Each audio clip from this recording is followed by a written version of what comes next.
Je suis le capitaine Tory Meyers, et j'avais 32 ans, le matin où ma mère m'a supplié de cacher qui j'étais. Elle se tenait dans l'encadrement de la porte de ma chambre d'enfant, tenant une robe bleue sur un cintre, et elle m'a demandé de ne pas porter mon uniforme, pour le mariage de mon frère. L'armée, c'est gênant, a-t-elle déclaré. Juste pour cette fois, m'a-t-elle dit, fonde-toi dans le décor. J'avais pris l'avion, spécialement pour cet événement. J'avais gardé le silence, pendant des années. Mais, debout dans ce couloir, j'ai compris une chose, que j'évitais depuis très longtemps. Elle n'avait aucune idée, des personnes qui seraient assises dans cette salle de réception. Et, pour être tout à fait honnête, moi non plus. Ce qui s'est passé, lorsque j'ai enfin franchi ces portes, est un souvenir que je porterai en moi, pour le reste de ma vie.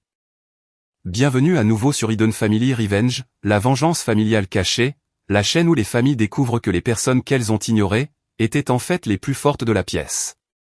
Si la dignité silencieuse est votre forme de justice, vous êtes au bon endroit. Laissez un commentaire, et n'oubliez pas de vous abonner, car cette histoire va vous marquer durablement. Laissez-moi revenir en arrière, car vous devez savoir qui j'étais, avant cet instant dans l'encadrement de la porte. Mon appartement, situé près de la base, tiendrait tout entier dans un sac de sport. Et j'aime que ce soit ainsi. Je laisse mes bottes près de la porte, et je bois mon café bien fort. La plupart du temps, je dors déjà à 21h. Les marines, avec qui je sers, me connaissent bien mieux, que ma propre famille n'a jamais essayé de le faire. Nous avons mangé dans les mêmes boîtes de conserve. Nous avons monté les mêmes gardes. Quand l'un de nous passe une mauvaise nuit, les autres restent éveillés avec lui. C'est la chose qui se rapproche le plus d'une famille, en laquelle j'ai jamais eu une confiance absolue. Ma famille de sang, quant à elle, est un pays étranger, dont je n'ai jamais vraiment appris la langue. Je suis l'aîné de la fratrie, celle qui est partie à 18 ans, et qui n'est pas revenue comme il l'aurait souhaité. J'envoie des cartes d'anniversaire. Je fais acte de présence, lors des enterrements. Je porte les sacs lourds, pour que personne n'ait à le demander. Cela a été mon unique rôle, au sein de la famille Meyers, d'aussi loin que je m'en souvienne. Maintenir la paix. Supporter le poids. Ne pas créer de malaise. Alors, quand ma mère a appelé, pour me demander de rentrer à la maison pour le mariage de Wa, j'ai dit oui, avant même qu'elle n'ait terminé sa phrase. Je dis toujours oui. J'ai réservé le vol. J'ai repassé mon uniforme, par simple habitude. Et, je me suis dit que ce voyage serait simple. Un toast, une danse, et un vol de retour. Je suis très doué, pour planifier des opérations militaires. En revanche, je suis incapable de prédire les réactions de ma propre famille. Voici la partie de moi-même, que je ne comprends toujours pas, même aujourd'hui. Je peux rester d'un calme olympien, sous le feu de l'ennemi. Je peux donner un ordre, en ayant la vie de mes hommes entre mes mains. Mais, placer ma mère devant moi, avec un visage déçu, et je rétrécis de moitié. Ce week-end-là, j'ai découvert très exactement, ce que cette fâcheuse habitude m'avait coûté. Ce qu'il faut savoir sur le fait d'être ignoré, c'est que cela s'installe lentement. Il n'y a pas un moment précis, qui déclenche tout. Il y en a des milliers, de tout petits. Lorsque je me suis engagé, ma mère a raconté aux voisins, que je prenais du temps pour réfléchir à mon avenir. Quand j'ai reçu mes galons d'officier, elle n'est pas venue à la cérémonie. Elle avait un déjeuner de charité, et elle ne pouvait pas s'en libérer. Lorsque j'ai été promu, elle a changé de sujet, pour parler de la nouvelle cuisine de mon cousin. Au fil des années, j'ai appris à ne plus évoquer ma carrière. Je mentionnais un déploiement, et je regardais son sourire se crisper, par pure politesse. Je commençais à parler de mon travail, et elle trouvait soudainement une excuse, pour aller resservir du thé glacé. Une fois, lors d'une fête dans le jardin, un voisin m'a demandé ce que je faisais dans la vie. Avant même que je puisse répondre, ma mère l'a fait à ma place. Oh, Tory est dans l'armée. C'est une phase. Elle finira par trouver un emploi raisonnable. L'armée est une honte, disait-elle à mon père dans la cuisine, ignorant totalement que les bouches d'aération transportaient le son, directement jusqu'à mon ancienne chambre. J'ai entendu cette phrase, à travers le plancher, quand j'avais 24 ans. Je l'ai entendue de nouveau, à 28 ans. Arrivé à 30 ans, j'avais cessé de tressaillir. Je suis simplement devenue, de plus en plus silencieuse. J'ai arrêté de me justifier, il y a bien longtemps. On ne peut pas convaincre quelqu'un de vous respecter. Je l'avais compris, à mes dépens. Alors, je suis devenue la fille qui envoyait de l'argent, pour la fête des mères, et qui ne parlait jamais de son métier. Et tout le monde, dans cette famille, semblait parfaitement s'accommoder de cet arrangement. Personne ne m'a jamais demandé ce que je faisais réellement sur le terrain. Pas une seule fois. Ni ma mère, ni mon père, ni mon frère. Ils s'étaient forgé une certaine image de moi, dans leur esprit. Et c'était tellement plus facile pour tout le monde, si je correspondais à cette illusion. Le plus étrange, c'est que j'ai presque réussi à jouer ce rôle, jusqu'au jour où je n'ai plus pu le supporter. Mon frère, Wa, a toujours été l'enfant brillant. Pas forcément plus intelligent, mais simplement plus facile à exhiber avec fierté. Il a fréquenté une excellente école, a décroché un emploi dans la finance au centre-ville, et portait le genre de montre, qui en dit long sur votre avenir. Ma mère s'illuminait en sa présence, d'une manière qu'elle n'avait jamais eue avec moi. Lorsqu'il a appelé, pour annoncer ses fiançailles, elle a pleuré pendant 1 heure. De ses larmes de joie, bien sûr. La jeune fille s'appelait Sloan Whitfield, et vu la façon dont ma mère prononçait ce nom, on aurait cru qu'il s'agissait d'un titre de noblesse. Les Whitfield, c'était de la vieille fortune. De la vraie vieille fortune, le genre discret, avec un nom de famille gravé sur un bâtiment quelque part, et une maison transmise depuis 3 générations. Pour ma mère, ses fiançailles ne se résumaient pas au mariage de Wa. C'était l'aboutissement, pour notre famille, d'une ascension sociale après laquelle elle avait couru, toute sa vie. Nous allons enfin être le genre de famille, que les gens respectent, m'a-t-elle confié au téléphone. Et j'ai bien remarqué qu'elle avait dit, enfin, comme si le reste d'entre nous, l'avait jusqu'ici retenu en arrière. Ainsi, le mariage est devenu une véritable campagne militaire. Le bon traiteur, les bonnes fleurs, les bons invités. On m'a attribué un petit rôle de figuration. Venir, sourire, et surtout, ne pas attirer l'attention. J'y étais habitué. Ce à quoi je n'étais pas préparé, en revanche, c'était Sloan elle-même. La première fois que nous avons discuté au téléphone, elle m'a posé des questions sur ma vraie vie. Pas la version édulcorée et polie, la vraie. Elle a posé des questions pertinentes, et a écouté mes réponses. Et à la fin, elle a prononcé une phrase, qui m'a surprise. Je suis tellement heureuse, que Wa est une sœur comme toi. Je ne savais pas quoi faire, de ce compliment. Personne, dans ma propre famille, ne m'avait dit quelque chose d'approchant, depuis des années. J'aurais dû me demander, à cet instant précis, quel genre de famille élève une fille, capable de dire une chose pareille. Pour être juste envers ma mère, et j'essaie vraiment de l'être, il faut comprendre d'où elle vient.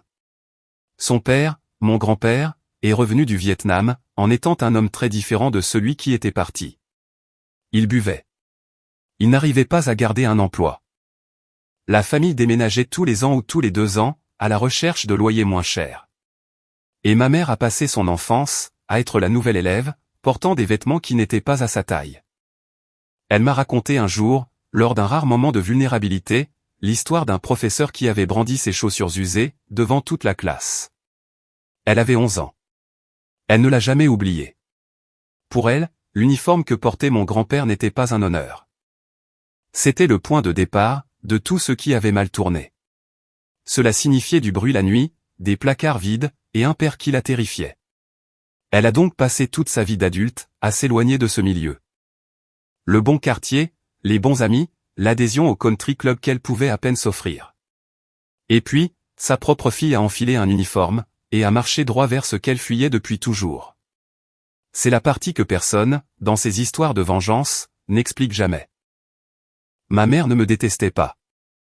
Elle était juste terrifiée, par ce que je représentais. Chaque ruban sur ma poitrine lui apparaissait, comme une glissade vers la pauvreté et la honte, dont elle s'était extirpée à la sueur de son front. Je comprenais cela. Je le comprenais sincèrement. Mais le comprendre, ne rendait pas la chose moins douloureuse. Car voici la vérité, quand on incarne la peur de quelqu'un, au lieu d'être simplement sa fille. Vous passez votre vie entière à être géré, dissimulé, adouci, et tenu à l'écart de la lumière. Et peu importe le calme avec lequel vous encaissez cela, une part de vous continue d'espérer, d'être un jour revendiqué avec fierté. J'attendais depuis longtemps. Je ne savais juste pas depuis combien de temps, jusqu'à ce que ce fameux week-end m'oblige à faire le compte. La demande est tombée, 2 jours avant le mariage. J'étais dans mon ancienne chambre, en train d'ouvrir ma housse à vêtements, lorsque ma mère a frappé un petit coup, et est entrée. Elle portait une robe sur le bras, une robe bleue, longue, douce et coûteuse. Elle l'a déposée sur le lit, telle une offrande. J'ai pensé que tu pourrais porter ça, a-t-elle dit. C'est ta taille. J'ai regardé le vêtement, puis je l'ai regardé, elle. Elle fuyait mon regard. Les Whitfield sont des gens très raffinés, a-t-elle poursuivi, en parlant plus vite désormais. Toute la soirée est en tenue de soirée classique. Un uniforme serait. Eh bien, ce serait lourd. Les gens vont dévisager. Ce n'est pas ce genre de public. Je lui ai expliqué que j'avais prévu de porter mon uniforme de cérémonie. Que c'est une tenue parfaitement appropriée, et que les officiers en portent tout le temps, lors des mariages. Elle a secoué la tête, avant même que je n'ai terminé. Porte juste la robe bleue, a-t-elle coupé. Pour une fois, fonds-toi dans la masse. Et voilà. La phrase était lâchée, douce, presque gentille, et c'est précisément ce qui la rendait si tranchante. Elle ne criait pas. Elle me demandait tendrement de disparaître. Je suis resté planté là, tenant le cintre de mon uniforme dans une main, et celui de sa robe dans l'autre, comme on tiendrait une balance. Et j'ai senti le vieux réflexe prendre le dessus, celui qui me dictait « Maintiens la paix. Supporte le poids. Ne crée pas de malaise. » J'ai failli dire oui. Que Dieu me pardonne, j'ai vraiment failli céder. Je lui ai finalement répondu que j'allais y réfléchir. Elle a souri, visiblement soulagée, a pressé mon bras, et a dit qu'elle savait que je comprendrais. Puis, elle a laissé la robe sur mon lit, et est descendue pour appeler le fleuriste. Je me suis assise un long moment, à côté de cette robe bleue. J'avais pourtant porté des fardeaux bien plus lourds qu'un simple vêtement. Mais, d'une manière ou d'une autre, j'avais l'impression que celui-ci risquait de me briser. Voici une confession. Je ne suis pas le genre de personne qui riposte bruyamment. Ce n'est pas de la modestie. C'est un véritable défaut, et cela m'a coûté cher. La compétence qui maintient les gens en vie lors d'une fusillade est la même qui vous permet de rester immobile, pendant que votre propre famille vous efface. On apprend à encaisser. On apprend à attendre. On apprend que notre propre inconfort coûte moins cher que celui de tous les autres. Alors, on l'avale en silence. Mon psychologue, sur la base, a un jour appelé cela la surresponsabilité, comme si c'était un objet que l'on pouvait simplement poser par terre. Je n'y suis jamais parvenu. Ce soir-là, je me suis assise sur le sol de mon ancienne chambre, et j'ai glissé la main dans la poche intérieure de ma veste d'uniforme. C'est là que je garde toujours une chose précieuse, une pièce militaire. Simple, lourde, dont les bords ont été usés par le frottement de mon pouce. Un ami me l'a donnée il y a longtemps, et je l'ai portée sur moi, chaque jour depuis. Je l'ai retournée dans ma paume, comme je le fais toujours, quand j'ai besoin de me rappeler qui je suis réellement. Je ne vais pas vous raconter toute l'histoire de cette pièce, pas tout de suite. Je ne peux pas. Pas d'un seul souffle. Mais je vous dirai ceci. Quoi que ma mère ait pu penser de la signification de cet uniforme, ce n'était pas une simple phase. Ce n'était pas non plus un costume. Cela représentait un matin que je n'oublierai jamais, et des personnes que je ne reverrai plus. J'étais assise là, la pièce dans une main, et la robe bleue à côté de moi, et j'ai pensé, tu t'es tenu dans des pièces bien pires qu'une salle de bal. Et c'était vrai. Le problème, c'est que je ne m'étais jamais opposé à elle. J'avais fait face à des choses qui pouvaient me tuer, mais je n'avais jamais fait face à la déception d'une mère. Je me suis dit que je prendrais ma décision le lendemain matin. Je n'ai pas beaucoup dormi. Le dîner de répétition se déroulait dans la demeure des Whitfield. Et cette maison n'avait rien d'ostentatoire.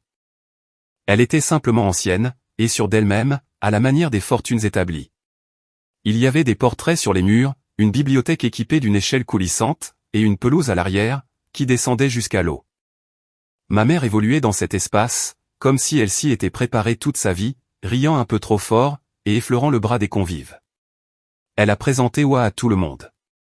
En revanche, elle ne m'a présenté à presque personne. Et quand quelqu'un posait une question sur moi, elle avait sa réplique toute prête. « Oh, Tori est entre deux projets, en ce moment », répondait-elle, avant de les diriger habilement vers le plateau de fromage. J'ai laissé faire. Je laissais toujours faire. J'ai trouvé un coin tranquille, avec un verre d'eau, et j'ai regardé ma famille donner sa représentation. Mais, deux choses ont attiré mon attention ce soir-là, même si je n'y ai pas accordé beaucoup d'importance, sur le moment. La première, c'était une photographie, posée sur une petite table. Un vieux cliché en noir et blanc, d'un jeune homme portant un uniforme que je reconnaissais entre mille, celui d'un marine. La mâchoire serrée, le regard fixe.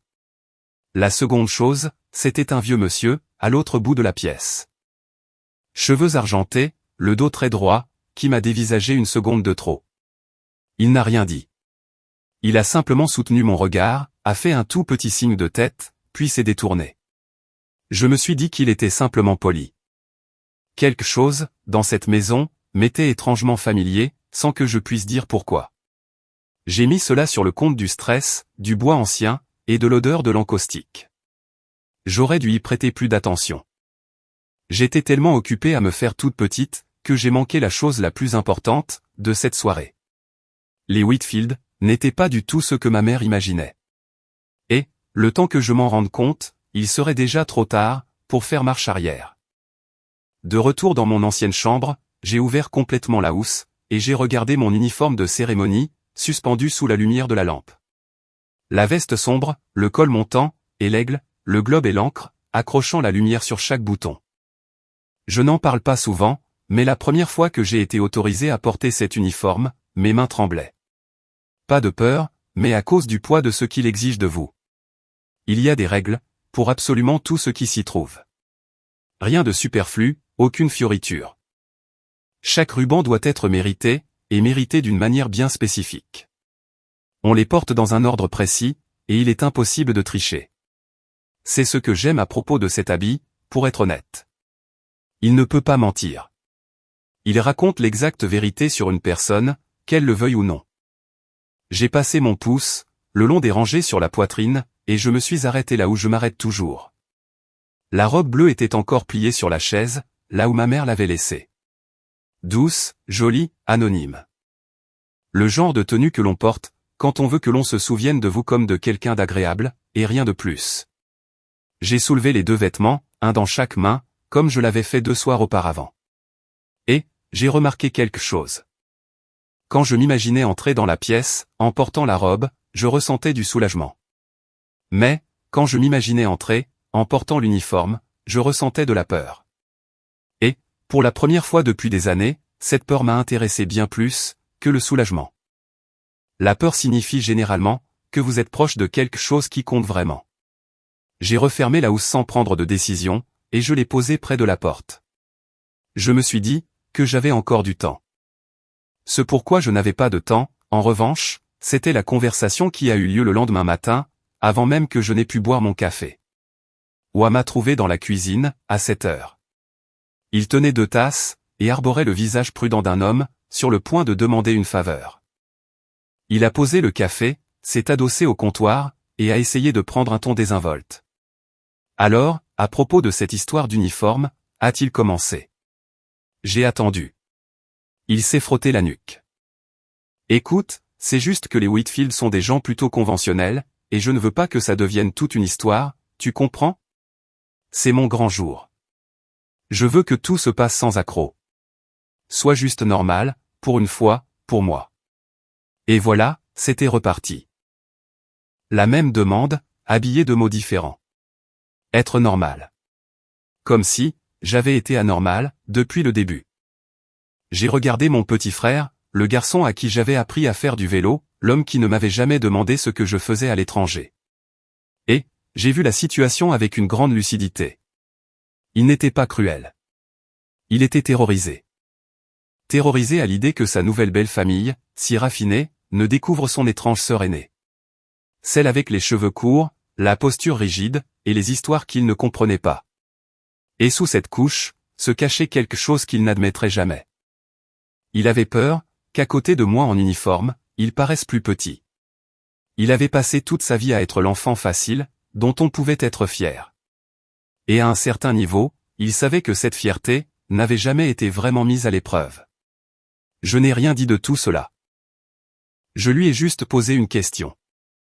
Ouah, sais-tu seulement ce que j'ai fait, là-bas? Il a cligné des yeux. Il a ouvert la bouche. Il l'a refermée.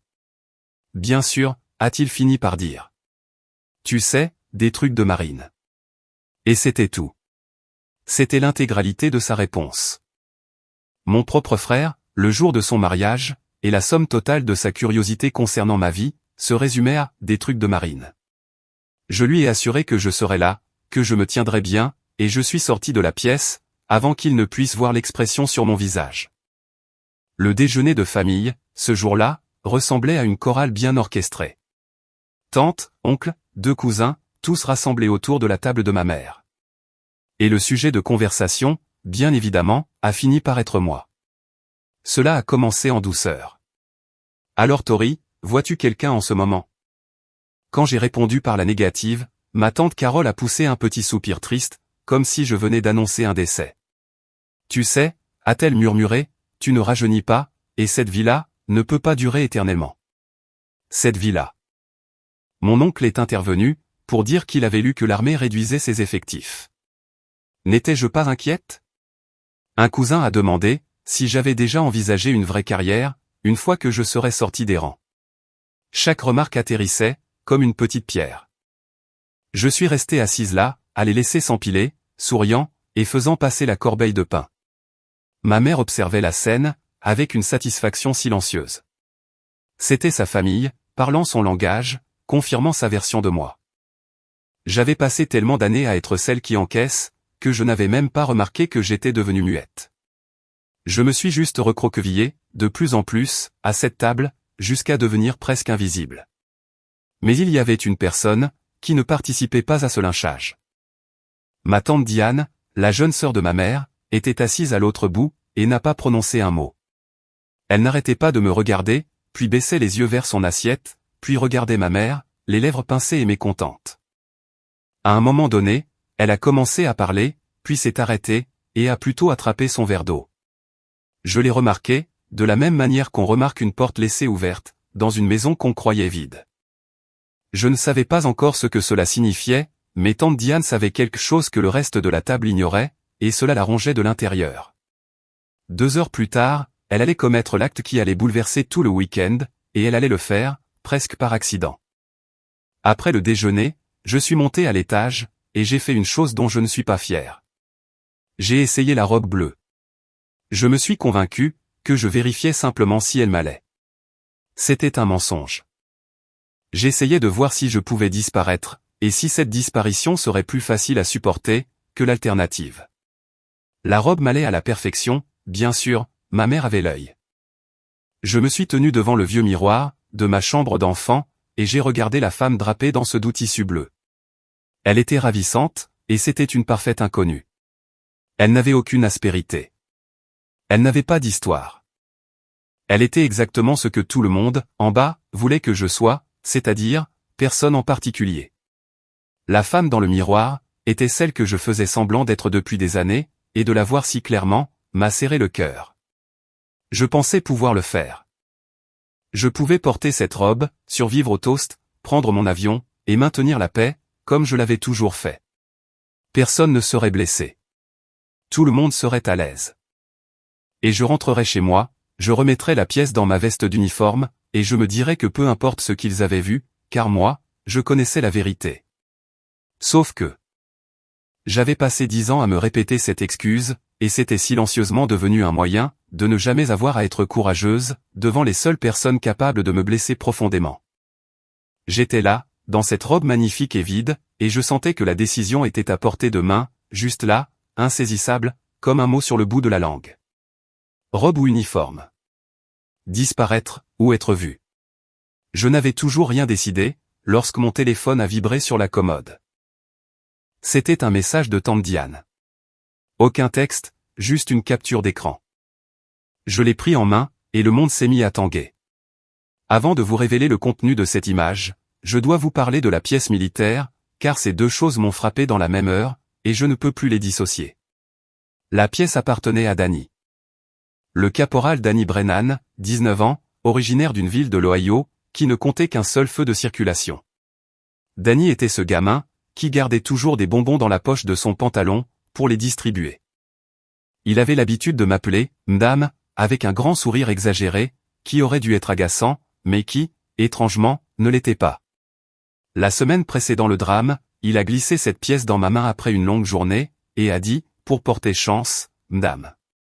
Gardez-la sur vous. » J'ai ri, et j'ai essayé de la lui rendre. Il a refusé de la reprendre. Alors, je l'ai gardée. Je l'ai toujours. Lui, non. C'est la partie de l'histoire que je ne raconte jamais à voix haute. Même aujourd'hui, 6 ans plus tard. Il y a eu une route, un matin, et un véhicule qui aurait dû s'en sortir, mais qui n'y est pas parvenu. 3 de mes marines sont rentrés au pays, grâce à des décisions prises en 90 secondes environ.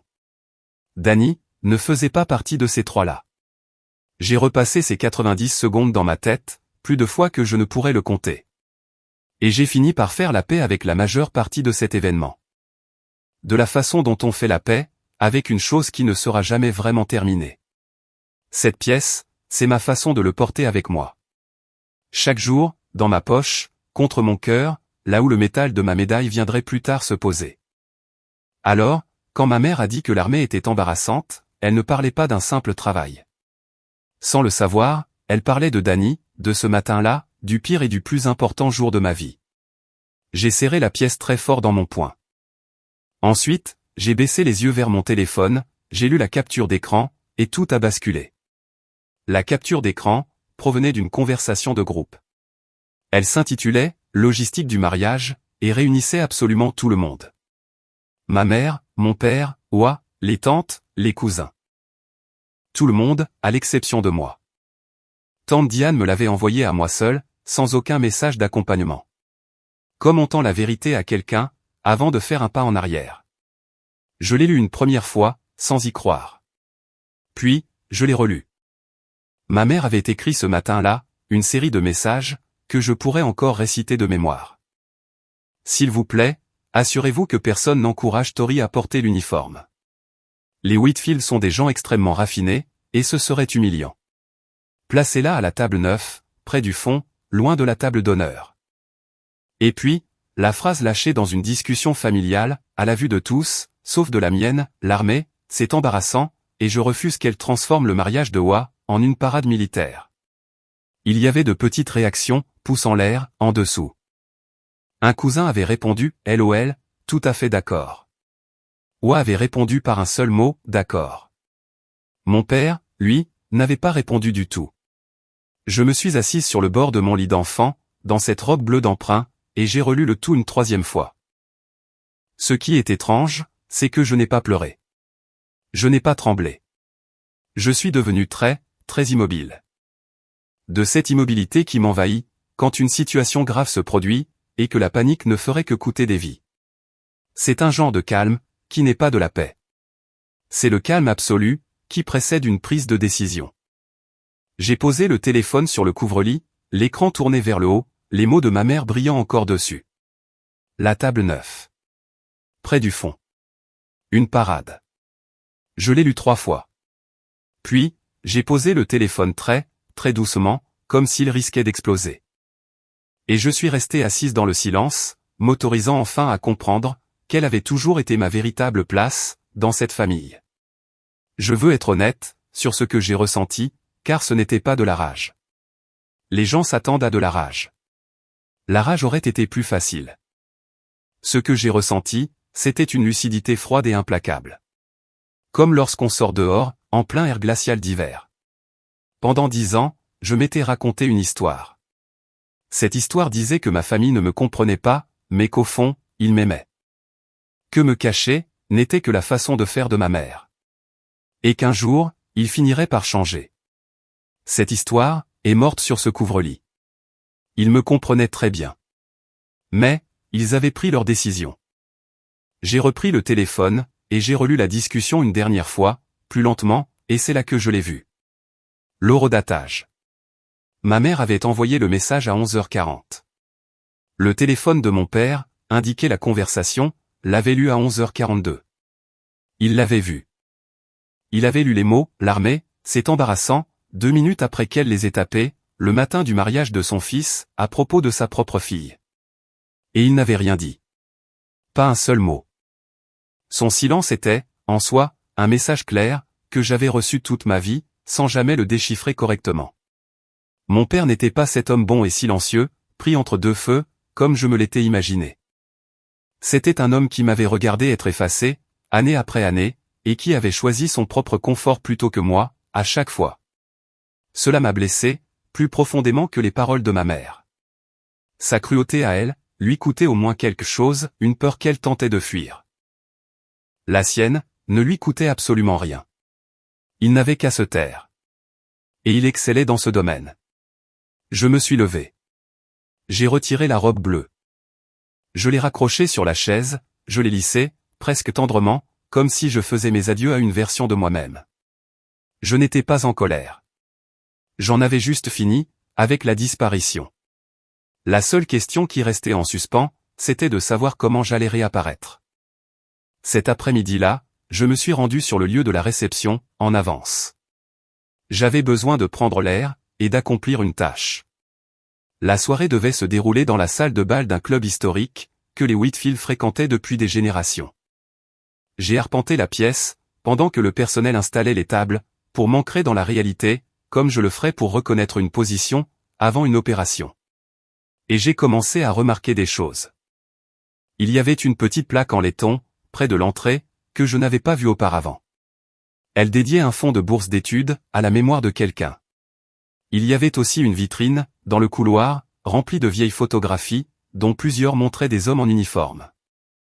C'est alors que Sloan m'a trouvé, ravissante et un peu stressée, dans sa tenue de répétition. Nous avons fait un tour de la salle ensemble, appelant. Elle a pointé du doigt l'une des photographies, sans ralentir son allure. C'est mon grand-père, m'a-t-elle dit, d'un ton chaleureux et naturel. Il a servi dans l'armée. C'est grâce à lui, que notre famille est ce qu'elle est aujourd'hui. Elle a dit cela, comme si c'était la chose la plus évidente du monde, comme si tout le monde le savait. Puis, elle a été appelée au loin, pour régler une question concernant les chaises. Je me suis tenu devant cette photo, pendant une seconde. Un vieil homme, jeune sur le cliché, portant un uniforme que je connaissais jusqu'au bout des ongles. C'est grâce à lui, que notre famille est ce qu'elle est aujourd'hui. Quelque chose a fait-il dans mon esprit, doucement, silencieusement. Mais, j'étais trop absorbé par ma propre décision, pour creuser la question. Je l'ai rangée dans un coin de ma tête. C'est incroyable comme je n'arrête pas de faire ça, dans cette histoire, n'est-ce pas? Remarquer la chose la plus importante, et passer mon chemin sans m'y arrêter. Pour ma défense, j'avais beaucoup de choses en tête. J'avais passé l'après-midi, à décider d'arrêter de me cacher de ma propre famille. Je n'avais aucune idée, que la belle famille de mon frère, avait passé des générations à apprendre à honorer, exactement ce dont la mienne avait honte. La veille du mariage, j'ai fait mon choix. J'ai étalé mon uniforme de cérémonie sur le lit, bien à plat, et j'en ai inspecté chaque centimètre. Je veux que vous compreniez, qu'il ne s'agissait pas d'une vengeance. Je n'avais pas l'intention de gâcher, la journée de qui que ce soit. Je n'allais pas faire de discours, ni causer de scandale, ni prononcer un seul mot concernant cette conversation de groupe. J'allais simplement arrêter, de les aider à me dissimuler. Il y a une énorme différence, et elle a son importance. Ma mère m'avait demandé de disparaître, pour le confort de tous. J'avais fait cela pendant une décennie. Désormais, j'allais me présenter, en étant moi-même. J'ai épinglé les médailles avec le plus grand soin, dans l'ordre réglementaire, chacune représentant une date et un nom. Et, quand je suis arrivé à l'une d'entre elles, mes doigts ont ralenti, puis se sont arrêtés. J'ai dû la poser, puis la reprendre à 2 reprises, avant de réussir à l'épingler droit. Mes mains tremblaient. Elles sont pourtant d'une stabilité à toute épreuve, en presque toute circonstance. Mais là, elles tremblaient. Ensuite, je suis resté assise avec l'uniforme, pendant un long moment. Maintenant, permettez-moi de m'adresser directement à vous. Parce que je sais, que certains d'entre vous comprennent parfaitement, la place où je me trouvais. J'ai presque porté cette robe bleue. J'ai failli me faire à nouveau toute petite, parce que c'était le chemin qui blessait le moins de monde. Et je suis le genre de personne, qui prend ce genre de choses en compte. Si l'on vous a déjà demandé de cacher la meilleure part de vous-même, juste pour maintenir la paix lors d'un repas de famille, alors vous savez précisément à quel point ce cintre m'a semblé lourd à porter. Restez avec moi, car ce qui s'est passé, quand j'ai enfin cessé de rétrécir, est l'unique raison pour laquelle je raconte tout cela. Écrivez le mot « vu » dans les commentaires, si vous avez déjà vécu cela, et abonnez-vous, car vous voudrez regarder la suite, jusqu'à la toute dernière seconde. Le jour du mariage, je suis arrivé sur les lieux avant la majorité des invités, avec ma housse sur l'épaule. J'ai pris une décision, qui résume parfaitement la manière dont je souhaitais gérer la situation. Je n'ai pas porté l'uniforme, pour la cérémonie. Je me suis changé en portant des vêtements simples, et je me suis glissé sur un banc, au fond. Car la cérémonie appartenait à Wa et Sloan, pas à moi. Et je refusais de détourner le moindre regard, de leur union, le jour de leur mariage. C'était ma ligne de conduite. Peu importe ce que je ressentais pour ma famille, mon frère avait le droit de prononcer ses vœux en paix. Alors, je me suis assise au fond, et j'ai regardé mon petit frère se marier. Et c'est là que j'ai été surprise, j'ai pleuré. De vraies larmes, des larmes de bonheur. Il avait l'air, à la fois terrifié et comblé. Sloan le regardait, comme s'il était la réponse à toutes ses prières. Et, pendant quelques minutes, plus rien d'autre n'a eu d'importance. Je ne suis pas de pierre. Je l'aime. Même aujourd'hui, même après cette conversation de groupe. C'est l'arithmétique cruelle des relations familiales. Vous pouvez savoir pertinemment à quel point quelqu'un s'est peu battu pour vous, et l'aimer quand même de tout votre cœur. Je me suis accordé ce moment. La cérémonie a pris fin. Les invités se sont dirigés vers la salle de bal pour la réception, à environ 200 mètres de là, en traversant une pelouse impeccable. Le personnel a ouvert les grandes portes, le quatuor à cordes a commencé à jouer, et la pièce s'est remplie du doux tintement des verres. 150 personnes. Tout l'univers des Whitfield, avec ma famille dispersée au milieu. Ma mère, bien entendu, papillonnait déjà d'un groupe à l'autre. J'ai attendu que la salle soit pleine, baignée d'une ambiance chaleureuse et bruyante. Puis, je me suis dirigé vers la petite pièce annexe, où ma housse était suspendue. J'ai fermé la porte, et j'ai sorti mon uniforme. J'y étais presque. J'avais enfilé la veste, réajusté les médailles, et je tendais la main vers la poignée, lorsque la porte s'ouvrit brusquement, laissant passer ma mère. Elle a vu l'uniforme, et l'expression de son visage a changé du tout au tout. Elle a blêmi, puis a rougi, avant de laisser place à une véritable panique. « Qu'est-ce que tu fais » a-t-elle sifflé, d'une voix basse et rapide, en refermant la porte derrière elle, pour que personne n'entende. « Tori, nous en avons parlé. » Je lui ai répondu calmement, que j'y avais réfléchi. Que j'allais porter mon uniforme au mariage de mon frère, que je ne ferais pas de scandale, et qu'elle pouvait me faire confiance là-dessus. Elle n'a pas écouté un seul mot. Elle s'est approchée, et sa voix s'est transformée en ce sifflement menaçant, que je connaissais depuis mon enfance. Celui qui filtrait, à travers les bouches d'aération. L'armée, c'est embarrassant, a-t-elle craché. Et voilà, elle recommençait. La même phrase. Dépouillée de tout artifice, cette fois, sans aucune tentative de l'adoucir. Porte juste la robe bleue. Pour une fois dans ta vie, fonds-toi dans la masse. Ce ne sont pas des gens comme nous, a-t-elle insisté. Et tu n'as pas le droit de transformer le mariage de Wa en une parade militaire. Ses mains tremblaient visiblement. Et, sous cette cruauté, j'ai revu la fillette effrayée de 11 ans, fixant les chaussures que son professeur brandissait en l'air. Je l'ai vraiment vue. J'ai ressenti de la compassion pour elle. Mais, j'ai quand même répondu « non ». N'ose même pas nous humilier devant eux, a-t-elle chuchoté, les yeux brillants de larmes. Et j'ai compris qu'il s'agissait à la fois d'une supplique et d'une menace. J'ai regardé ma mère, et j'ai prononcé la seule phrase qu'il me restait. « Maman », ai-je dit. Je ne suis pas le membre de la famille, qui devrait avoir honte. Puis, je suis passé devant elle, j'ai ouvert la porte, et j'ai avancé dans la lumière et la musique, avant que l'une de nous ne puisse retirer un seul mot de cet échange. Maintenant, j'ai besoin que vous vous représentiez la configuration des lieux, car c'est crucial.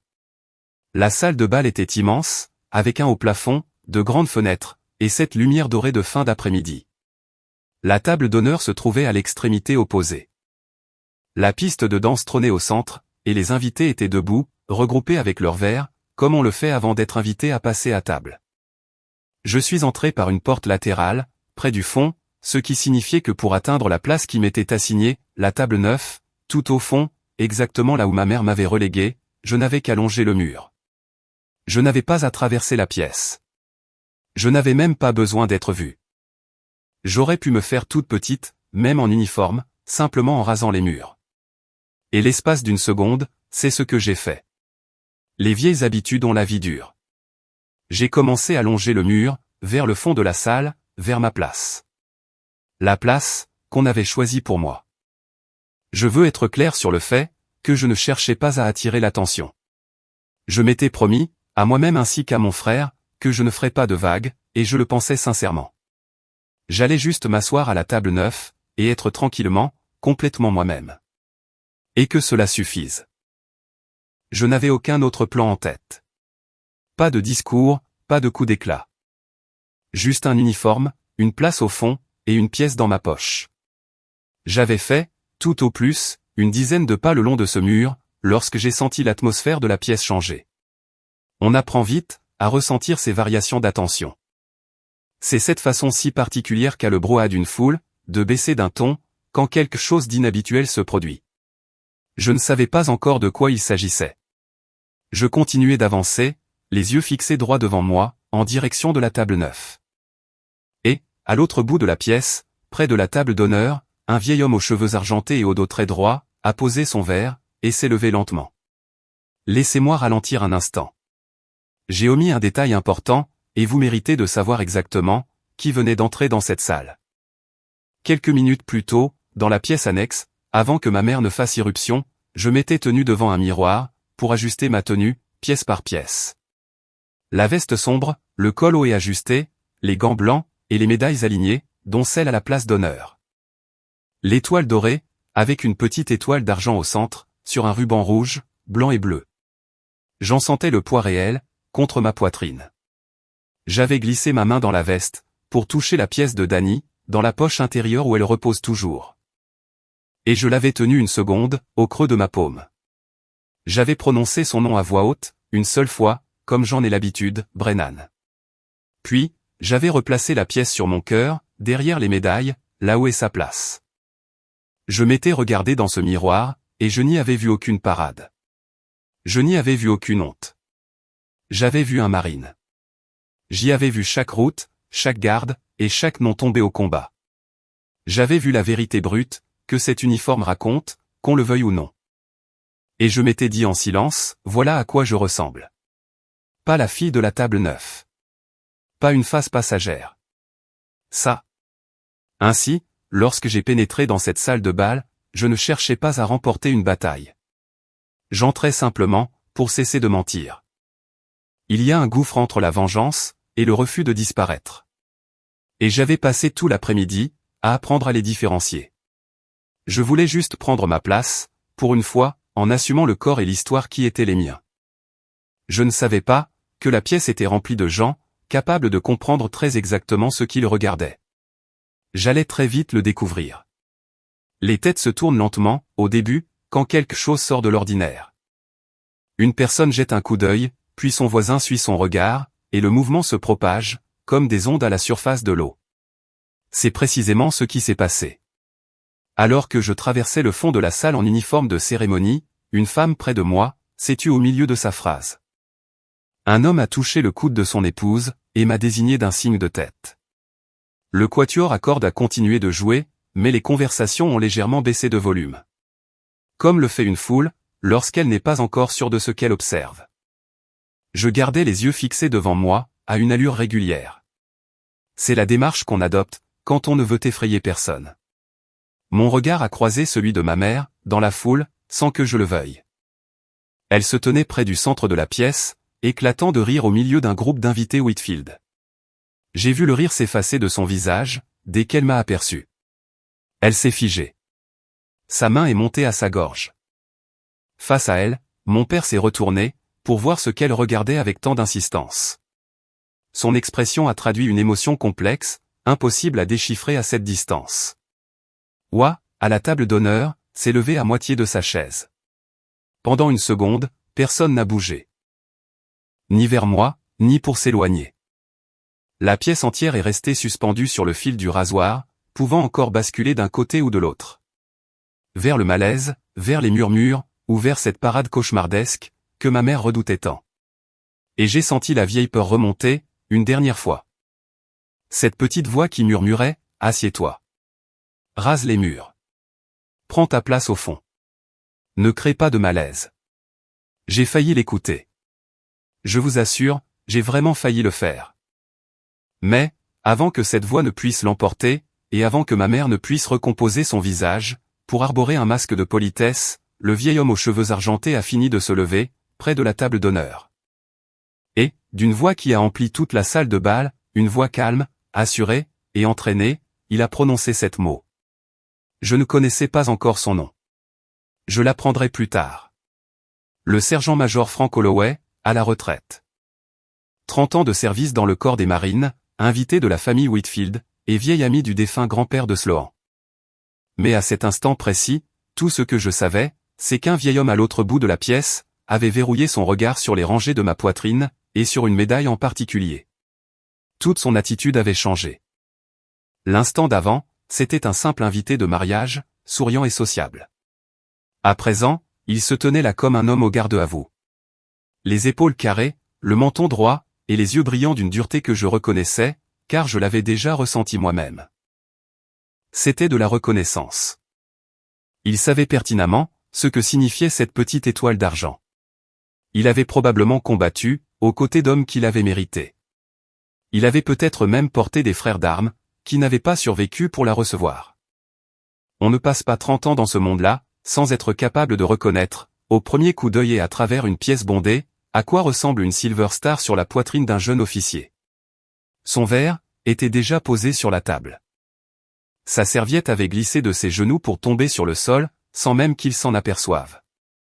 L'attention de la salle entière était désormais partagée entre moi et ce vieil homme qui se tenait debout à la table d'honneur. Le quatuor a finalement vacillé, et s'est tu, instrument par instrument, jusqu'à ce que le seul son soit celui d'un unique violon se perdant dans le silence. Ma mère était pétrifiée, au beau milieu de cette scène. Prise en étau entre le mariage de son fils et la fille qu'elle avait sommée de se cacher au fond. Et le sergent-major Holloway a pris une inspiration. Une inspiration si profonde que j'ai vu sa poitrine se soulever. Le genre d'inspiration que l'on prend avant de donner un ordre. Et, il a offert à la salle la vérité que ma propre famille avait passé 10 ans à refuser de prononcer à haute voix. Une Silver Star est dans la salle. C'est exactement ce qu'il a dit. Quelques mots seulement, prononcés d'une voix conçue pour résonner sur une place d'armes. Une voix posée, claire, et d'une autorité absolue. Une Silver Star est dans la salle. Et puis, il a fait ce geste qui a fait céder le barrage. Il a levé sa main droite, avec une lenteur et une précision extrême, pour me faire le salut militaire. Un vieil homme en smoking, à un mariage, rendant les honneurs à un capitaine qu'il n'avait jamais rencontré. Tout simplement parce que la médaille sur sa poitrine lui avait dit tout ce qu'il avait besoin de savoir.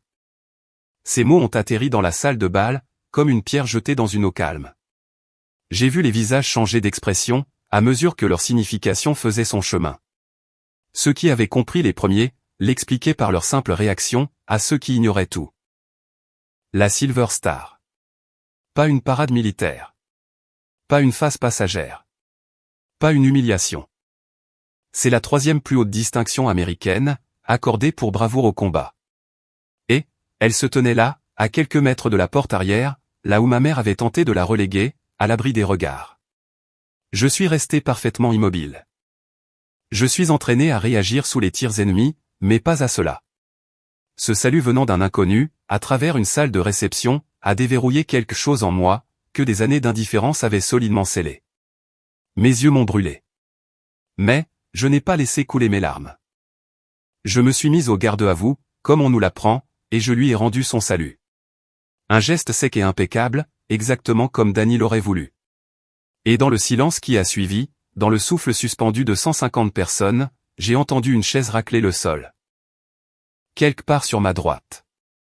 Puis une autre, sur ma gauche. Et encore une troisième, près des fenêtres. Des personnes se levaient. Pas toute la salle, mais des individus précis.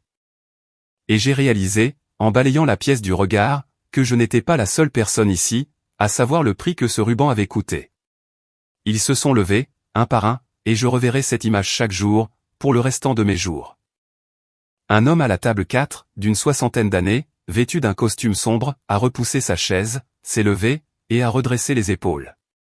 Une femme près de la piste de danse, vêtue d'une robe de soirée, s'est levée et a levé le menton. Je l'ai lu dans sa posture, dans la façon dont elle se tenait, avant de voir quoi que ce soit d'autre. Un homme à la carrure imposante, près du bar, a posé son verre et s'est levé lentement, une main appuyée sur la table, trahissant une vieille blessure dans sa façon de bouger. Un homme plus âgé, un homme de mon âge, une femme aux cheveux gris tirés en arrière. L'un après l'autre, à travers toute la salle de bal. Disséminés parmi les 150 invités, comme des graines dont on ignorait l'existence. Ils se sont levés. Je les ai comptés plus tard, parce que j'en ressentais le besoin. 12. 12 vétérans, dans cette pièce. Tous des invités de la famille Whitfield, et chacun d'entre eux s'est mis debout. Certains ont fait le salut militaire, d'autres se sont contentés de se mettre au garde à vous, le regard fixé devant eux. C'est la version civile de l'honneur, qui dit « Je te vois. Je sais ce que tu as traversé. Tu n'es pas seul, ici. » La salle est devenue totalement silencieuse. On n'entendait plus que le bruit des chaises, et le froissement des vêtements de ceux qui se levaient. Puis, même ces bruits ont cessé, et le silence fut absolu. 150 invités retenant leur souffle, et 12 d'entre eux, debout pour moi, pour la médaille, pour tout le reste. Ils se tenaient debout pour les routes, pour les noms, pour ce matin tragique, et pour Danny Brennan. 19 ans, originaire d'une ville de l'Ohio ne comptant qu'un seul feu de circulation. Je me tenais au cœur de ce silence, dans mon uniforme de cérémonie, la main portée au front, et je les ai laissés honorer, ce que ma famille avait tenté d'enterrer, pendant une décennie. Et, quelque part sur ma gauche, dans le cœur glacé de cette magnifique pièce, j'ai entendu ma mère émettre un petit son. Une sorte d'inspiration brisée. Le poids immense de ce qu'elle avait ordonné de cacher, venait enfin de s'abattre sur elle, devant toutes les personnes qu'elle avait passé sa vie, à vouloir impressionner. Ce fut Gerald Whitfield, qui bougea le premier. Le père de Sloan. Le patriarche de cette famille, pour laquelle ma mère jouait la comédie depuis le début du week-end. Ces gens raffinés, qui n'étaient prétendument pas de notre monde. Il a traversé la salle vers moi, au milieu de ce silence. Il n'était ni horrifié, ni embarrassé. Ses yeux étaient embués de larmes. Il s'est arrêté devant moi, et a fait quelque chose auquel je ne m'attendais absolument pas. Il a pris ma main gantée entre les siennes, et l'a tenue fermement. « Capitaine Meyers », a-t-il dit, d'une voix assez forte pour que la salle l'entende.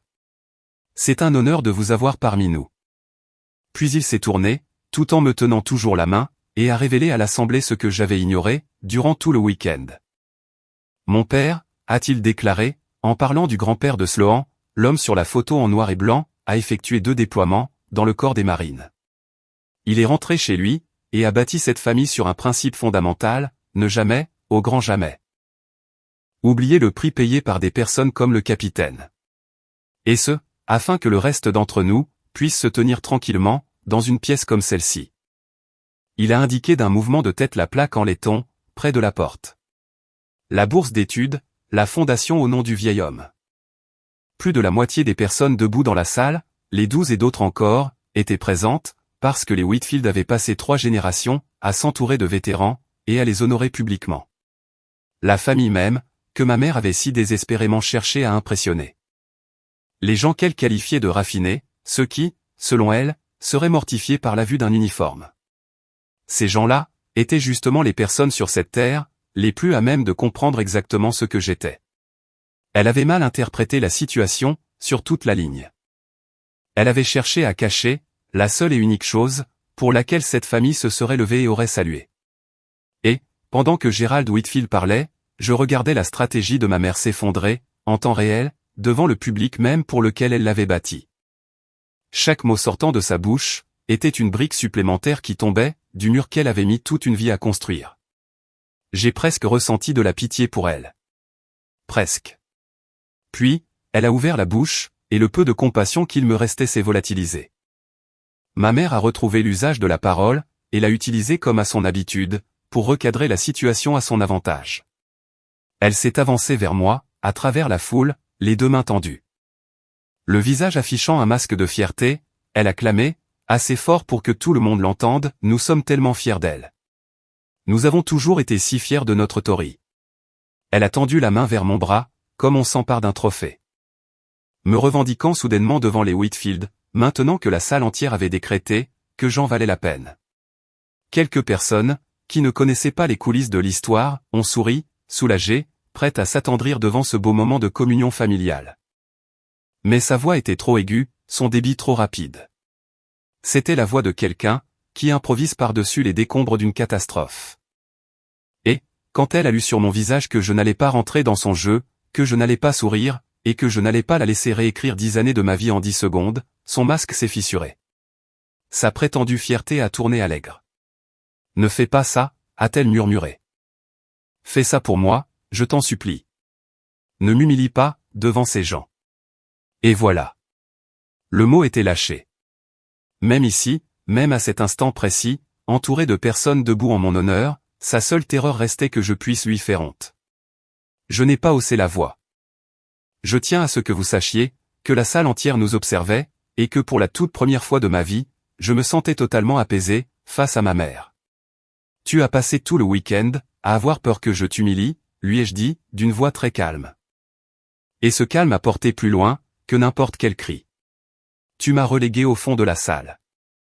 Tu as qualifié ma présence de parade militaire. Et ces gens-là, ceux-là même que tu voulais tant impressionner, viennent de se lever. Exactement pour la chose, dont tu avais si honte. Elle n'a rien trouvé à répondre. Ses lèvres ont remué. Ses yeux ont cherché désespérément un allié, du côté des Whitfield, du côté de Gérald, ou parmi les vétérans debout. Cherchant quelqu'un pour lui dire qu'elle avait raison, malgré tout. Mais elle n'a trouvé personne. Le visage de mon père était devenu livide. Oua s'était levé complètement à la table d'honneur, la main plaquée sur la bouche. Et la salle patientait, dans ce silence que ma mère avait elle-même instauré, et auquel elle ne pouvait plus échapper. Je me suis détourné d'elle. Car, ce n'est pas à elle que je voulais destiner mes dernières paroles dans cette pièce. J'ai regardé le sergent-major Holloway, toujours debout, ainsi que les 11 autres vétérans. J'ai abaissé mon salut, et je leur ai adressé un petit signe de tête. Un signe que j'espérais, porteur de toute ma gratitude. Puis, je me suis adressé à la salle, d'un ton posé et concis. Car un marine ne fait pas un grand discours, à partir d'un événement pareil. Merci, ai-je dit. Vous n'imaginez pas, à quel point votre geste compte. Ensuite, je leur ai révélé la seule chose qui avait de l'importance. La chose que ma famille n'avait jamais pris la peine de me demander. Je n'ai pas gagné cette médaille seule, ai-je ajouté. J'ai glissé ma main dans ma veste, derrière les médailles, et j'en ai sorti la pièce. La pièce de Danny. Usée par le frottement de mon pouce, au fil de ces 6 dernières années. Je l'ai levée bien haut, pour que la lumière s'y reflète. Nous étions 4 dans un véhicule, un matin, ai-je continué. 3 d'entre nous sont rentrés à la maison. Ceci appartient à celui qui n'est pas revenu. Il s'appelait Danny Brennan. Il avait 19 ans. Il m'a donné cette pièce pour me porter chance, la semaine précédente, et il m'a fait promettre de toujours la garder sur moi. Alors, je la porte chaque jour. Cette médaille n'est pas la mienne. Pas vraiment. C'est la sienne. Et celle d'autres noms, que vous ne connaîtrez jamais. Si je me tiens devant vous aujourd'hui, c'est parce qu'ils n'en ont plus la possibilité. La salle était si silencieuse. Je pouvais entendre le battement de mon propre cœur. J'ai refermé ma main sur la pièce, et je l'ai replacée sur mon cœur, là où est sa demeure. Je n'avais attaqué personne. Je n'avais pas prononcé un seul mot concernant la discussion de groupe, ni la table du fond, ni la décennie passée dans l'ombre. Je n'en avais pas besoin. La vérité s'était incarnée, à travers 12 personnes debout, et un salut militaire. Et cela avait suffi à accomplir tout le travail nécessaire. C'est ce que ma mère n'avait jamais compris, ni de l'uniforme, ni de moi. Ce n'était pas une arme que je cachais. C'était simplement la vérité. Et la vérité n'avait besoin que d'une seule chose de ma part, que je cesse de les aider à la dissimuler. Les gens se sont rassis lentement, comme la mer qui se retire, et la musique a repris. Doucement. Et le mariage s'est souvenu qu'il était un mariage. Mais, avant que la salle ne reprenne pleinement son cours, Oua est descendu de l'estrade. Mon petit frère a traversé toute la salle de bal, devant sa jeune épouse et toute la belle famille. Il s'est arrêté devant moi, et, l'espace d'une seconde, il m'a simplement regardé. Vraiment regardé. Comme on observe quelqu'un qu'on voit pour la première fois, même si on le connaît depuis toujours. Je ne savais pas, a-t-il murmuré, et sa voix s'est brisée. Je n'ai jamais posé la question, Tori. Je n'ai jamais rien demandé. Il ne jouait pas la comédie. Il n'avait aucun intérêt à le faire. Les Whitfield l'adoraient déjà. Il avait déjà gagné sa journée. C'était juste mon frère, se tenant au milieu des décombres d'une histoire, qu'il avait cru toute sa vie. Réalisant qu'il y avait cru, parce que refuser d'y croire lui aurait coûté trop cher. Je suis désolé, a-t-il ajouté. Il n'a pas essayé d'enrober ses mots. Il ne s'est pas justifié. Il a simplement présenté ses excuses. Et, le jour de son propre mariage, cela demandait plus de courage, que je ne l'aurais cru capable. J'ai posé ma main sur son épaule, comme je le faisais quand il était petit, et que le monde lui semblait trop vaste. C'est ton grand jour, lui ai-je répondu. Va danser avec ta femme. Pose-moi toutes tes questions demain. Et j'étais sincère, sur cette dernière partie. Pose-moi tes questions demain. Il y avait enfin une véritable différence entre nous, entre tous, et moi. Ils avaient passé 10 longues années, à ne poser aucune question. Et, ce jour-là, l'un d'entre eux au moins, venait d'apprendre comment le faire. Il a hoché la tête, a essuyé son visage du revers de la main, a ri un peu de lui-même, et est retourné vers Sloan, qui nous observait, la main pressée contre sa poitrine. Le plus dur était passé. L'heure des comptes ne faisait que commencer. Mon père m'a trouvé un peu plus tard près des fenêtres, à l'écart de la musique. Il paraissait plus vieux que le matin même, plus petit, en quelque sorte. Il tenait quelque chose dans sa main. Une enveloppe, molle et froissée. Le genre de texture que prend le papier, lorsqu'il a été manipulé, rangé, et ressorti d'innombrables fois. Il me l'a tendu. J'ai gardé ceci, a-t-il avoué. Ils l'ont envoyé. Après. Il parlait de la lettre, l'officielle. Celle que l'armée envoie à une famille, quand un événement comme l'attribution d'une Silver Star se produit. Celle qui relate, avec des mots choisis, ce que votre fille a accompli, et ce qu'il en a coûté. J'ignorais totalement, qu'elle leur était parvenue. J'aurais dû dire quelque chose, a-t-il dit, la voix éraillée. Pendant toutes ces années, j'ai lu cette lettre. Je l'ai cachée dans un tiroir. Et j'ai laissé ta mère, décider de qui tu étais. J'en ai profondément honte. Je veux que tu saches, que j'en ai honte. J'ai regardé mon père, puis l'enveloppe, usée à force d'avoir été lue en secret, et dissimulée en public. Et j'ai senti la vieille envie de lui faciliter la tâche, de lui dire que ce n'était pas grave. Ne t'en fais pas pour ça, papa. Je ne l'ai pas fait. Ce n'est pas grave, lui ai-je répondu avec douceur. Car on peut être doux et honnête, dans la même phrase.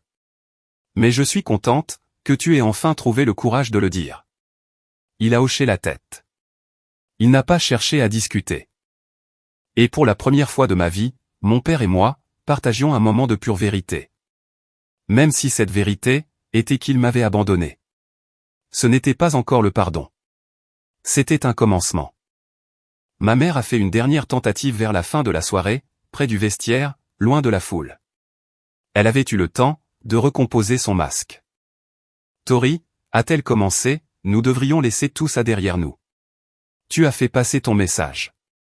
Ne laissons pas ça, détruire la famille. Ça. Elle l'a formulé comme si le problème était la vérité, et non les années passées à la cacher. Je ne me suis pas disputé avec elle. J'en avais fini de me battre. Maman, lui ai-je dit, je ne laisse rien derrière nous, et je ne détruis rien du tout. Je refuse simplement, de me cacher plus longtemps. Si tu veux que je fasse partie de ta vie, je serai là, avec mon uniforme, mon nom, et mon histoire, comme tout le monde. Mais je ne m'assierai plus jamais au fond de la salle. C'est ma limite. À toi de l'accepter, ou non. Elle n'a rien répondu, ce qui constituait une réponse en soi. Quant au reste, les répercussions sont arrivées discrètement, comme le font les véritables conséquences.